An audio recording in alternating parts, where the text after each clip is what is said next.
High বন্ধুরা, আমি আপনাদের মিস্টার জেনারেল গাইড সুমন্ত। আজ আমরা কথা বলবো যে কিভাবে ওবিসি নন ক্রিমি লেয়ার সার্টিফিকেট বের করতে হয় এবং কি প্রসিডিওর রয়েছে এবং কি ডকুমেন্ট লাগবে এবং কিভাবে কি করতে হবে, অফলাইনেও কিভাবে করতে হবে, অনলাইনেও কিভাবে করতে হবে, কোন স্টেজ বা কোন স্টেপ আগে নিতে হবে এবং কোন স্টেপ আগে করতে হবে, কোন স্টেপ তারপরে করতে হবে, সেই অনুযায়ী আমরা আজকে কথা বলবো। ১ম এ আমরা অনলাইনে এপ্লাই করব। কিভাবে অনলাইনে এপ্লাই করতে হয় সেটা আমরা আজকে দেখে নেব। ১ম এ অনলাইন এপ্লাই করার জন্য আমাদের চলে আসতে হবে Google এ। Google এ এসে লিখতে হবে কাস্ট সার্টিফিকেট। কাস্ট সার্টিফিকেট লেখার পরে এখানে যে ১ম যে সাইটটা রয়েছে backward class welfare department West Bengal, এই সাইটটা আমি আমার ডেসক্রিপশনে দিয়ে দেবো। ওখান থেকে আপনারা ডাইরেক্ট ওপেন করতে পারবেন। তাহলে এই যে সাইটটা আমরা ওপেন করলাম, ওপেন করার পরে এখানে ওবিসি রয়েছে। এখানে বলেছে যে apply for fresh OBC state OBC non creamy layer. এখান থেকে সেন্ট্রালও এপ্লাই করা যায়। ১ম এ আপনাদের স্টেট এপ্লাই করতে হবে, তারপরে আপনাদের সেন্ট্রালের জন্য এপ্লাই করতে হবে। যদি আপনাদের কাছে যদি ওবিসি সার্টিফিকেট থাকে তাহলে আপনারা সেন্ট্রাল একবারেও এপ্লাই করতে পারবেন। যদি আপনাদের কাছে যদি ফ্রেশ ওবিসি সার্টিফিকেট যদি না থাকে, তাহলে আপনাদের ওবিসি সার্টিফিকেট ১ম এ বের করতে হবে।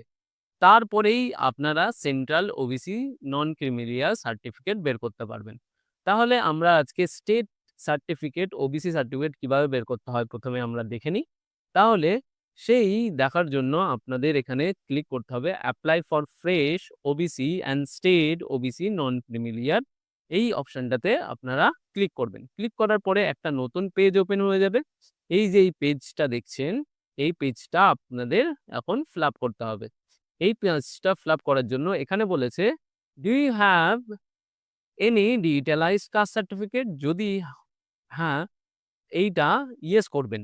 যদি নো করেন তাহলে কিন্তু ফ্রেশ অ্যাপ্লিকেশন ওপেন হয়ে যাবে। এখানে আমাদের কি করতে হবে? ইয়েস করতে হবে। ইয়েস করলেই এখানে কাস্ট সার্টিফিকেট নাম্বারটা দিয়ে দিতে হবে এবং ইস্যু কবে হয়েছে সেই ডেটটা আপনাদের দিয়ে দিতে হবে। তাহলে আমরা কাস্ট সার্টিফিকেট কবে জেনারেট হয়েছে এবং কাস্ট সার্টিফিকেটের নাম্বারটা আমরা এখানে দিয়ে দেব। কাস্ট সার্টিফিকেট নাম্বার আর ইস্যু ডেট এখানে দিয়ে দেওয়ার পর ভ্যালিডেট বা ভেরিফাই অপশনটা ক্লিক করবেন। ভেরিফাই অপশনটা ক্লিক করলেই এখানে সব ডিটেইলস নিয়ে নেবে। কোন ডিটেইলস গুলো নেবে? যে ডিটেইলস গুলো আপনারা ওবিসি সার্টিফিকেট নেওয়ার জন্য ফর্ম ফিল আপ করেছিলেন, সেই ডিটেইলস গুলো নিয়ে নেবে। এখানে ডিস্ট্রিক্ট নিয়ে নিয়েছে, স্টেট নিয়ে নিয়েছে, সাব ডিস্ট্রিক্ট নিয়ে নিয়েছে। এখান থেকে আপনারা ব্লক চুজ করে নেবেন। ব্লক চুজ করে নেওয়ার পরে এখান থেকে ওয়ার্ড চুজ করে নেবেন। ওয়ার্ড চুজ করে নেওয়ার পরে এখানে অ্যাপ্লিকেশনস ফর ওবিসি সার্টিফিকেট এবং এখানে ট্রাইব কাস্ট, এটা এখানে নিয়ে নিয়েছে এবং এখানে নিয়ে নিয়েছে নেম, ফাদার নেম। এখানে আপনাদের দিয়ে দিতে হবে মোবাইল নাম্বার।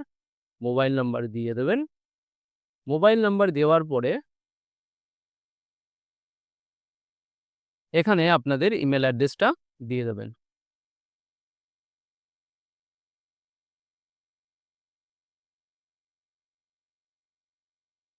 মোবাইল নাম্বার এবং ইমেল অ্যাড্রেস দেওয়ার পরে আপনাদের এখানে যেকোনো একটা ডকুমেন্ট দিতে বলেছে। এখানে ডকুমেন্ট রিকোয়ার এট লিস্ট 1, এখানে আধার নাম্বারও দিতে পারেন বা এখানে যে ভোটার আইডি কার্ড নাম্বার সেটাও দিতে পারেন। আধার কার্ড নাম্বার দিলে তাহলে ভোটার আইডি কার্ডও দিতে পারেন, আধার কার্ড নাম্বারও দিতে পারেন। দুটোই দিতে পারেন বা যেকোনো একটা দিয়ে দেবেন। দিয়ে দেওয়ার পরে এখানে ক্যাটেগরি সিলেক্ট করবেন। আপনাদের যে খাদ্যসাথীর ক্যাটেগরি রয়েছে মানে রেশন কার্ডের যে ক্যাটেগরি রয়েছে সেটা সিলেক্ট করে নেবেন।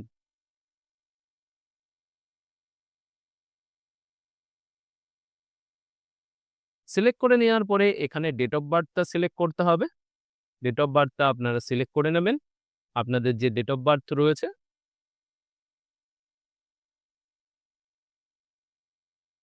ডেট অফ বার্থটা সিলেক্ট করে নেওয়ার পরে এখানে ডিস্ট্রিক্টটা সিলেক্ট করে নেবেন।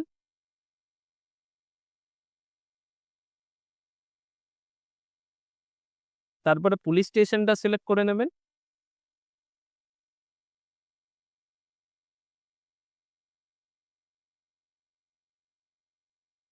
পুলিশ স্টেশন সিলেক্ট করে নেওয়ার পরে ওখানে ওয়ার্ড লিখে দেবেন। এখানে আপনাদের ভিলেজ লিখে দেবেন।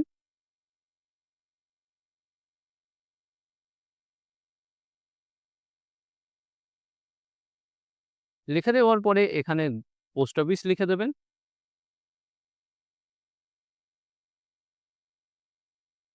এখানে পিনকোড দিয়ে দেবেন। পিনকোড দেওয়ার পরে এখানে ন্যাশনালিটি ইন্ডিয়ান নিয়ে নিয়েছে। আপনাদের রিলিজিয়ন সিলেক্ট করে নেবেন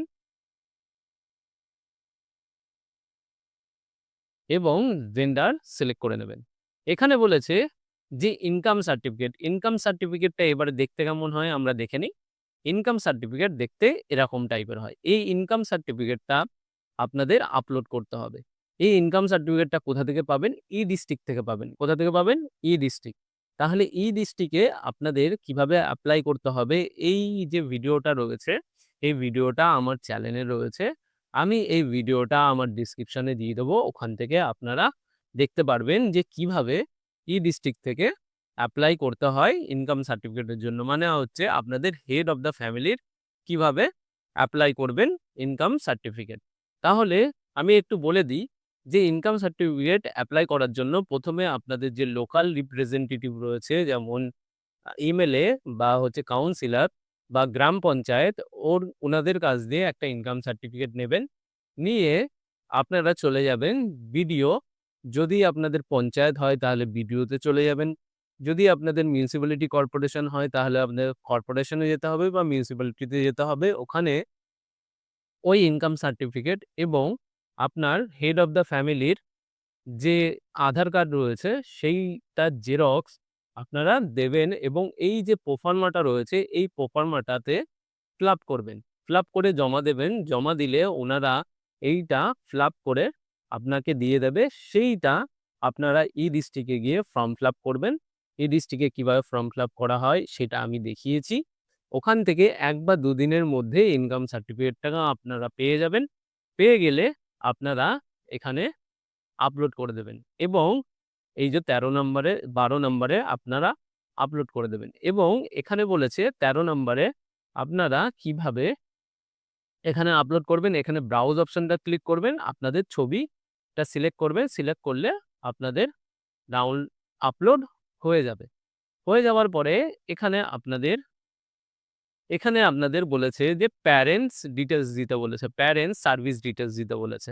এখানে ফাদারের সার্ভিস ডিটেইলস, আপনাদের বাবা কি হচ্ছে কনস্টিটিউশনাল পোস্ট হোল্ড করেন, নাকি সেন্ট্রাল গভর্নমেন্টের পোস্ট হোল্ড করেন, নাকি স্টেট গভর্নমেন্টের কাজ করেন বা equivalent and comparable to the government service, এমন কিছু কাজ করেন যেটা গভর্নমেন্ট সার্ভিসের ইকুইভ্যালেন্ট, মানে হচ্ছে ইকুইভ্যালেন্ট, এবং আর্ম ফোর্সে নাকি কাজ করেন, নাকি এখানে হচ্ছে বিজনেস করেন বা সার্ভিস করেন বা ট্রেড করেন। যদি কোনো কিছুই যদি না করেন বা ডেইলি লেবার হন তাহলে নান করে দেবেন। আপনার মা যদি হাউসওয়াইফ হন বা কোনো কিছু যদি কাজ করেন, যদি হাউসওয়াইফ হন তাহলে নান করে দেবেন। যদি অন্য কোনো কাজ করেন তাহলে ইয়েস করবেন, সেইটাই ইয়েস করে দেবেন। যদি স্টেট গভর্নমেন্টে কাজ করেন বা সেন্ট্রাল গভর্নমেন্টের কাজ করেন সেই অনুযায়ী দিয়ে দেবেন। দিয়ে দেওয়ার পরে এই জায়গাটা বলেছে এগ্রিকালচার ল্যান্ড। আপনাদের যদি এগ্রিকালচার ল্যান্ড মানে হচ্ছে চাষের জমি থাকে তাহলে এখানে তার লোকেশন দিয়ে দেবেন। এখানে তার হচ্ছে সাইজ দিয়ে দেবেন, কতটা জমিতে চাষ হয়। এখানে দিয়ে দিতে হবে যে কতটা জমিতে চাষ হয় না এবং পুরো জমিটার আপনাদের মাপ দিয়ে দিতে হবে। যদি ৪ ডেসিমেল হয় বা ২ বিঘা জমি হয়, ৩ বিঘা জমি হয়, ৩ বিঘা জমির মধ্যে আপনাদের ২ বিঘা জমিতে চাষ হচ্ছে তাহলে এই ২ বিঘা জমি এখানে দিয়ে দিতে হবে। যদি ১ বিঘা জমিতে চাষ না হয় সেটা ১ বিঘা জমি এখানে দিয়ে দেবেন। এখানে পার্সেন্টেজ দিতে হবে। কত পার্সেন্টেজে আপনাদের হচ্ছে জমিতে চাষ হচ্ছে এবং এখানে দিয়ে দিতে হবে বোথ ইরিগেটেড এবং হচ্ছে নন ইরিগেটেড ল্যান্ড। এখানে সেইটার হচ্ছে স্টেট লস সিলিং লিমিটে এখানে দিয়ে দিতে হবে এবং percentage of total irrigated land holding statutory ceiling limit as per.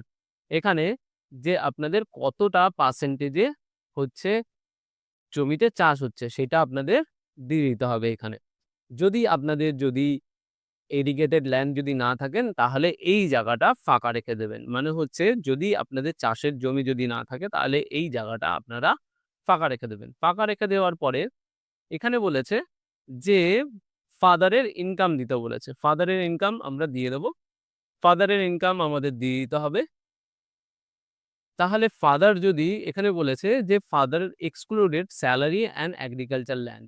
এখানে বাবার যে ইনকাম রয়েছে সেই ইনকামটা দিতে হবে যেটা এক্সক্লুডেড মানে স্যালারি থেকে আসে না এবং কি থেকে আসে না? এগ্রিকালচার ল্যান্ড থেকে আসে না সেই লিমিটটা দিতে হবে। এখানে ৮ লাখের কম দেবেন। ৮ লাখের যদি বেশি হয় তাহলে আপনি নন ক্রিমিলিয়ার এর মধ্যে পড়ছেন না। আপনি ক্রিমিলিয়ার এর মধ্যে পড়ছেন। ঠিক আছে? আপনাদের ফ্যামিলি ইনকাম যদি ৮ লাখের যদি উপরে হয় বছরে তাহলে আপনারা কিসের মধ্যে পড়ছেন? আপনারা হচ্ছে নন ক্রিমি লেয়ার এর মধ্যে পড়ছেন। যদি ৮ লাখের কম হয় তাহলে নন ক্রিমি লেয়ার এর মধ্যে পড়ছেন। আপনার বাবা যদি হচ্ছে ট্যাক্স পেয়ার হন, যদি ৩ মাসের ৩ বছরের আপনাদের ট্যাক্স রিটার্ন ফাইল এখানে দিতে হবে ইয়েস করবেন তাহলে। এখানে বলেছে whether the covered in the wealth tax act যদি ওয়েলথ ট্যাক্স অ্যাক্টে যদি আপনারা কভার হন তাহলে ইয়েস করবেন, না হলে নো করে দেবেন।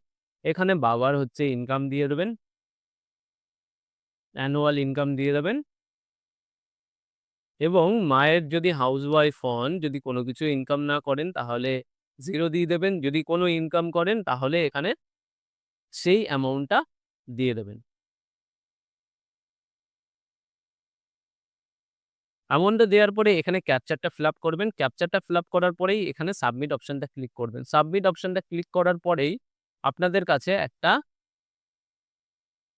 আপনাদের কাছে একটা অ্যাপ্লিকেশন নাম্বার এবং অ্যাপ্লিকেশন ডিটেইলস চলে আসবে। সাবমিট করার পরে আমার কাছে এর রেকর্ডটা হয়নি। মানে অ্যাকনলেজমেন্ট এর রেকর্ডটা হয়নি। তাই অ্যাকনলেজমেন্ট এর ছবিটা আমি তুলে রেখেছিলাম। ওবিসি তে যাবেন। ওবিসি তে গিয়ে এখানে যে print applications and acknowledgement slip and service এই অপশনটাতে ক্লিক করবেন। অপশনটাতে ক্লিক করলেই এখানে অ্যাপ্লিকেশন নেম দিয়ে দেবে এবং ডেট অফ বার্থ দিয়ে দেবে। এখানে সার্চ করবেন। সার্চ করার পরেই এখানে application form and acknowledgement receive and হচ্ছে সার্ভিস ডিটেইলস এখানে দিয়ে দেবে। এখান থেকে আপনারা অ্যাপ্লিকেশন ফর্ম এখান থেকে ডাউনলোড করতে পারবেন। এখান থেকে অ্যাপ্লিকেশন ফর্মটা এখানে দিয়ে দেবে। এইটা প্রিন্ট করবেন। এইটা প্রিন্ট করার পরে এই যে অ্যাকনলেজমেন্ট রিসিপ্টটা রয়েছে এইটা প্রিন্ট করবেন। এইটা প্রিন্ট করার পরে এখানে ভিউ সার্ভিস ডিটেইলস এটা প্রিন্ট করবেন। এইটা প্রিন্ট করার পরে আপনারা কি ডকুমেন্ট নেবেন এইবারে আমি কথা বলি। এইবারে আপনাদের ডকুমেন্ট নিতে হবে এখানে দেখুন এটা বিধাননগরের একটা প্রোফার্মা এখানে চেকলিস্ট দিয়ে দিয়েছে কি ডকুমেন্ট এখানে দিতে হবে। এখানে যে নন ক্রিমিলিয়ারের জন্য কি ডকুমেন্ট দিতে হবে জেরক্স বলেছে। Xerox caste certificate in OBC A and OBC B দিতে বলেছে। আপনাদের যে কাস্ট সার্টিফিকেটটা রয়েছে সেটা আপনারা দিয়ে দেবেন এবং xerox copy epic and Aadhaar card details দিতে বলেছে। এখানে বাবা মায়ের দুজনেরই দেবেন, আপনারও দেবেন। ঠিক আছে? এবং এখানে বলেছে xerox copy of father epic and Aadhaar card মানে হচ্ছে যেটা বললাম বাবার দেবেন এবং মারও দেবেন। এখানে বলেছে first class magistrate affidavit mentions income মানে ইনকাম যেটা করেন সেটা ফার্স্ট ক্লাস ম্যাজিস্ট্রেট দিয়ে এফিডেভিট করিয়ে নেবেন। তারপরে বলেছে যে ইনকাম সার্টিফিকেট আমি বললাম যে কিভাবে বের করতে হয়, ইনকাম সার্টিফিকেট কেমন দেখতে হয় আমি দেখিয়ে দিয়েছি আগেই। ওইটা ইনকাম সার্টিফিকেট বা আপনার বাবা-মা যদি ইনকাম ট্যাক্স রিটার্ন যদি করেন সেটা আপনাদের দিয়ে দিতে হবে। সেই যে ৩ বছরের ডিটেইলস সেটা আপনাদের ইনকাম ট্যাক্সের ডিটেইলস আপনাদের দিতে হবে। এবং এখানে বলেছে ফাদার ডিক্লারেশন দিতে হবে যে স্যালারির যদি এমপ্লয় হয় বা স্যালারির যদি এমপ্লয় হয়। যদি না হয় তাহলে যে ইনকাম সার্টিফিকেটটা আপনার এই ডিস্ট্রিক্ট থেকে বের করেছেন ওইটা দিলেই হয়ে যাবে। এবং মাদার ডিক্লারেশনটা কেমন দেখতে হয়? মাদার ডিক্লারেশনটা মাদার ডিক্লারেশনটা এরকম টাইপের হবে। আমি এই যে পেজটা রয়েছে এর ডিক্লারেশনটা ইউআরএলটা আমি হচ্ছে আমার ডেসক্রিপশনে দিয়ে দেবো। ওখান থেকে আপনারা ডাউনলোড করে একটা সাদা পেজে লিখবেন। সাদা পেজে লিখে আপনারা এইটা আপনার মায়ের কাছ দিয়ে হচ্ছে একটা সাইন করিয়ে নেবেন। সাইন করিয়ে নিয়ে এটাও কিন্তু জমা দিতে আপনাদের হবে। তাহলে আপনাদের জমা দিতে হবে কি আপনারা বুঝতে পারলেন। এবারে এখানে গিয়ে হার্ড কপিটা আপনাদের জমা দিতে হবে কোথায়? আপনাদের যে নিয়ারেস্ট এসডিও রয়েছে, যে এসডিওর আন্ডারে আপনারা পড়ছেন, সেই এসডিও তে আপনাদের হচ্ছে কি ডকুমেন্ট দিতে হবে? আপনার ভোটার কার্ড দেবেন, আপনার আধার কার্ড দেবেন, আপনার প্যান কার্ড দেবেন, আপনার আপনার যদি পাসপোর্ট থাকে পাসপোর্ট দেবেন। জমির ডিটেইলস দিতে হবে, কিন্তু এখানে জমির ডিটেইলস বলা নেই। জমির যদি ডিটেইলস থাকে, আপনার বাবার যদি জমি থাকে সেই ডিটেইলস আপনারা দিতে পারেন। যদি না থাকে তাহলে দেওয়ার তো কোনো জায়গাই নেই। তাহলে না দিলেও হবে। তারপরে আপনার বাবার কি ডিটেইলস দেবেন, আপনার বাবারও সেই ডিটেইলস দেবেন। PAN card, Aadhaar card, voter card, ration card. হ্যাঁ, আপনারও রেশন কার্ড দেবেন। সবকিছু ডিটেইলস নিয়ে এবং আপনার মারও voter card, Aadhaar card, PAN card, ration card এবং পাসপোর্ট যদি থাকে তাহলে পাসপোর্ট আর সেলফ ডিক্লারেশন। বাবার ইনকাম সার্টিফিকেট, কেননা বাবার সেলফ ডিক্লারেশনও লাগবে যদি হচ্ছে স্যালারিড যদি পার্সন হয়। যদি না হয় তাহলে সেলফ ডিক্লারেশন শুধু মার লাগবে, যে মা কোনো ইনকাম করে না, সেই সেলফ ডিক্লারেশনের কপিটা আমি দেখালাম। সেলফ ডিক্লারেশনের কপিটা, এই যে কপিটা, এই কপিটা আপনারা দেখে ঠিকঠাক করে নেবেন। এইবারে এই সবগুলো নিয়ে চলে যেতে হবে আপনাদের এসডিওতে। এসডিওতে গিয়ে সাবমিট করবেন। সাবমিট করার কিছুদিন বাদে আপনাকে কল করতে পারে বা আপনি এসডিওতে বারে যাবেন। ১ সপ্তাহ, ২ সপ্তাহ, কেননা উনাদের ডিপার্টমেন্টে সপ্তাহে ২ দিন বা ১ দিন কাজ হয় এই বিষয় নিয়ে। আপনি যাবেন, গিয়ে বারবার করে জিজ্ঞাসা করবেন যে, "আমার ফর্মটা কি হলো?" যদি বলে যে এখনো দেরি লাগবে, তাহলে আপনাদের যে এসডিও রয়েছে তাহলে এসডিওর সাথে কথা বলবেন এবং আপনি কিসের জন্য নন ক্রিমিলিয়ার নিচ্ছেন সেটা আপনারা জোগাড় করবেন। কেননা যদি গভর্নমেন্ট এক্সামের জন্য যদি আপনি এনসিএলটা যদি আপনি চান, তাহলে এই গভর্নমেন্ট এক্সামের যে কবে এক্সাম হবে নোটিফিকেশনটা আপনাদের প্রিন্ট করে নিয়ে যেতে হবে। প্রিন্ট করে নিয়ে গিয়ে দেখাবেন আপনাদের এসডিও বা যে অফিসার থাকবে তাকে দেখাবেন যে, "স্যার, আমার এই লাস্ট ডেট, এর মধ্যে আমার এনসিএলটা দরকার।" উনারা খুব তাড়াতাড়ি আপনাকে এনসিএলটা বের করে দেবে।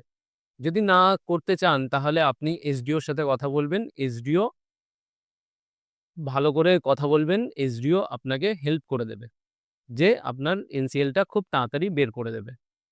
আর যদি কোনো জায়গায় যদি অ্যাডমিশন হতে চান বা কোনো পরীক্ষা দিতে চান তাহলে, বা কোনো জায়গায় কোনো কম্পিটিটিভ এক্সামের জন্য পরীক্ষা দিতে চান তাহলে সেইটারও নোটিফিকেশনটা নেবেন। নোটিফিকেশনটা নিয়ে আপনি এসডিও বা কোনো অফিসারকে, যে ডিপার্টমেন্টে আপনি যাচ্ছেন, যেমন ওবিসি বা কাস্ট ডিপার্টমেন্টে যাচ্ছেন, ওখানে গিয়ে বলবেন যে আমার এই ডেটের মধ্যে আমার এনসিএলটা দরকার, আপনারা বার করে দিন।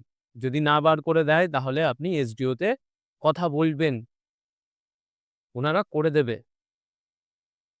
আমিও করেছিলাম। আমারও বের করে দিচ্ছিল না। আমি এসডিওতে কথা বলেছিলাম এবং আমি নোটিফিকেশনটা দেখিয়েছিলাম। নোটিফিকেশনটা দেখানোর পরে সেদিনই আমি সেদিন আসতে আমার ৭ঃ০০ বেজে গেছিল। ৭ঃ০০ ৭:৩০ বেজে গেছিল অফিস থেকে বেরোতে। কেননা এসডিও স্যার এক জায়গায় গিয়েছিলেন। এসে আমার যে ফর্মটা রয়েছে এনসিএল ফর্মটা, সেটা সাইন করে দিয়েছিলেন। আমি অফলাইনে করেছিলাম। আর অনলাইনেও সেরকম, যে আপনারা যা ডিটেইলস রয়েছে প্রিন্ট করবেন, প্রিন্ট করে জমা দেবেন। উনারা ভেরিফাই করবে। আপনি আপনার প্রবলেমটা বলবেন।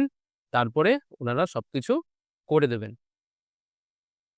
যদি ভিডিওটা দেখে আপনাদের যদি ভালো লাগে তাহলে লাইক করবেন এবং যদি আমার কাজটা খুব ভালো লাগে তাহলে সাবস্ক্রাইব করবেন আমার চ্যানেলটাকে এবং কমেন্ট করবেন। কোথাও যদি কোনো বুঝতে প্রবলেম হয় কমেন্ট করবেন। আমি নিশ্চয়ই রিপ্লাই করব। আজকে এই অবধি। ভালো থাকবেন।